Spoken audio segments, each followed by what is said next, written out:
எல்லாருக்கும் ஹாய். நான் இன்றைக்கி இட்லி கேக் செய்ய போகிறேன். இப்போ அந்த கேக் எப்படி செய்யுதுன்னு நம்ம பார்க்கலாம். அதுக்கு ஒரு கப்பு வெல்லம் எடுத்துருக்கேன். இந்த வெல்லம் நம்ம கரைச்சி எடுத்துக்கலாம்.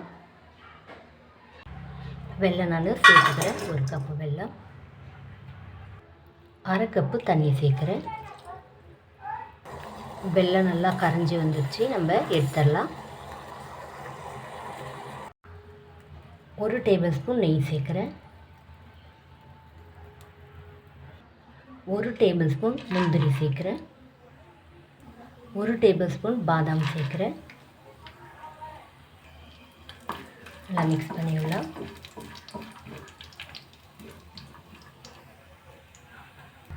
மூணு டேபிள் ஸ்பூன் தேங்காய் சேர்க்குறேன். துருவி வச்சுருக்க தேங்காய் நல்லா மிக்ஸ் பண்ணிடலாம்.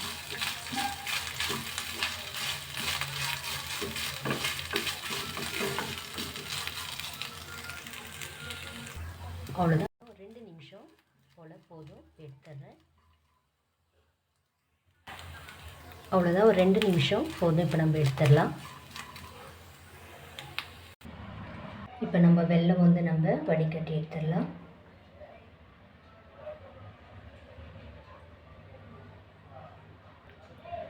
ஒரு கப்பு அவல் சேர்க்குறேன். 1 கப்பு ரவை சேர்க்குறேன். இப்போ நம்ம வறுத்து வச்ச தேங்காயெல்லாம் சேர்த்துக்கலாம்.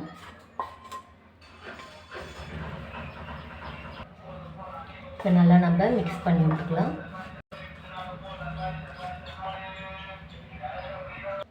அரை டீஸ்பூன் ஏலக்காய் தூள் சேர்க்குறேன்.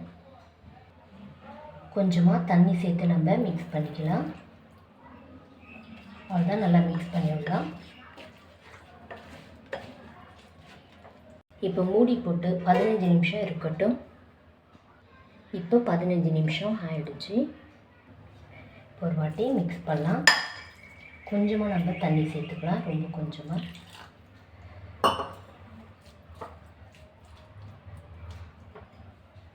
கால் டீஸ்பூன் பேக்கிங் சோடா சேர்க்குறேன். நல்லா மிக்ஸ் பண்ணிவிடலாம். அவ்வளோதான், நான் மிக்ஸ் பண்ணிவிட்டேன். இந்த அளவுக்கு இட்லி பிளேட்டில் கொஞ்சமாக நெய், எண்ணெய் எது வேணால் நம்ம தடவிக்கலாம்.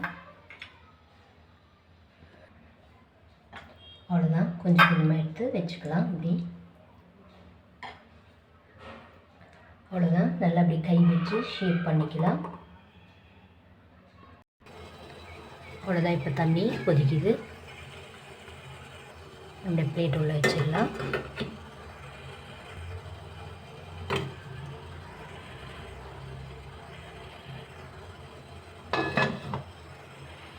பதினஞ்சு நிமிஷம் இருக்கட்டும். அவ்வளோதான், இப்போ 15 நிமிஷம் ஆயிடுச்சு. எடுத்து வெளியில் வச்சிடலாம். அவ்வளோதான், சைடில் எல்லாம் பண்ணிவிட்டு இப்படி எடுத்துடலாம். அவ்வளோதான், நம்முடைய இட்லி கேக் ரெடி ஆகிடுச்சு. அவ்வளோதான். இந்த வீடியோ உங்களுக்கு பிடிச்சா லைக் பண்ணுங்கள், கமெண்ட் பண்ணுங்கள், சப்ஸ்கிரைப் பண்ணுங்கள். தேங்க்யூ.